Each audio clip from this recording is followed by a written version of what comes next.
जिस तरह से रोहिणी आचार्य ने ट्वीट किया है, लोगों ने क्या कहेंगे सर, परिवार बहुत भावुक ट्वीट किया है। देखिए, मैं कतई इसके ऊपर कोई टिप्पणी नहीं करूंगा, क्योंकि वो मेरा भी परिवार है। राजनीतिक मतभेद एक तरफ, पर मैंने हमेशा आदरणीय लालू जी को, उनके परिवार को अपना परिवार ही मैंने माना है।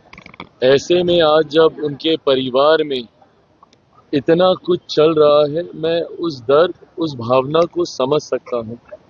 वो समय दूर नहीं है जब मैं भी इन्हीं परिस्थितियों से गुजरा था। घर में, परिवार में जब तनाव होता है तो वो आपको कितना विचलित, कितना परेशान करता है, मैं इस बात को समझ सकता हूँ। और खास तौर पर उम्र के इस दौर में जिसमें आदरणीय लालू जी हैं, स्वास्थ्य के इस पड़ाव में जिसमें वो हैं, ऐसे में पारिवारिक कलह स्वाभाविक है, उनको काफी परेशान, विचलित करता होगा। मैं बस इतनी प्रार्थना करूंगा कि जल्द से जल्द ये पारिवारिक कलह सुलझ जाए। मेरे भी भाई बहन हैं ये सब। ऐसे में मैं चाहूंगा कि जो भी दूरियां हैं और जिनकी भी वजह से है, जल्द से जल्द पूरा परिवार एक हो। राजनीतिक मतभेद हम लोग के हैं, वो राजनीतिक मंच पे हम लोग लड़ाई लड़ते रहेंगे, बट परिवार एक जल्दी हो जाए, ये मैं जरूर प्रार्थना करूंगा। सर, और कहा है कि कोई भी बेटी जो है अब अपने माता पिता के लिए ना करे, बेटा आगे आकर के बेटा करे, बेटियों को कोई मान सम्मान। देखिए, मैं उनका दुख मैं समझ सकता हूँ, और जब बेटी ऐसी बातें बोलती है तो सोचिए वो घर से कितना परेशान हुई होंगी। ऐसे में उनकी भावनाओं के साथ मैं पूरी तरीके से हूँ। एक भाई होने के नाते मैं भी उनकी भावना के साथ हूँ, और मैं कतई इस बात को नहीं मानता कि शादी के बाद ससुराल ही बेटी का घर सब कुछ हो।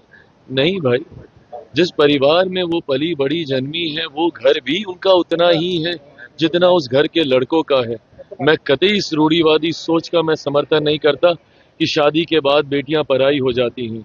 बेटियों का मायका भी उनका उतना ही है जितना उस घर में बेटों का है, और उनका ससुराल भी उनका उतना ही परिवार है जितना उस ससुराल के बेटों का है।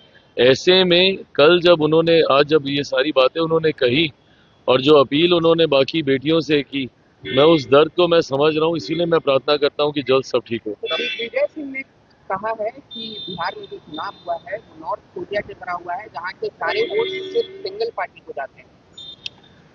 मेरी समझ के परे है कि अगर सिंगल पार्टी को अगर वोट जाते होते तो आपके प्रत्याशियों को भी तो भैया ठीक ठाक वोट मिले ही है ना। जब सिंगल पार्टी को ही दे देना होता तो हम लोग, एग्जैक्ट डेटा मेरे पास नहीं है, बट 38, 40, 42% या 45 जो भी परसेंट वोट आए होंगे, उससे हम लोग सरकार क्यों बनाते? फिर तो हम 80%, 90% से हम लोग सरकार बना लेते ना। हकीकत ये है कि ये लोग हार को पचा नहीं पाते, और हार को ना ये लोग समझते नहीं हैं। बहाना थोपने के चक्कर में कभी मंथन ही नहीं कर पाए। राजद जैसी पार्टियों को तो मंथन करना चाहिए कि भैया 2005 से ये पार्टी खत्म क्यों है। 2005 में जब से मुख्यमंत्री आए, 2010 में भी यही परिणाम था, 2015 में भी यही परिणाम होता अगर नीतीश कुमार जी उनके साथ नहीं होते, और 2020 में भी यही परिणाम होता अगर यूनाइटेड एनडीए होता, चिराग पासवान अगर उस वक्त अकेले चुनाव नहीं लड़ रहा होता। तो 2020 से राजद जैसी पार्टियां समाप्त है, और कांग्रेस का तो कोई वजूद पहले भी नहीं था, आज भी नहीं बचा है। तो ये मंथन करने की बजाय ये जो ठीकरा फोड़ने का काम करते हैं ना, इसी सोच ने सर्वनाश किया है इन लोगों को।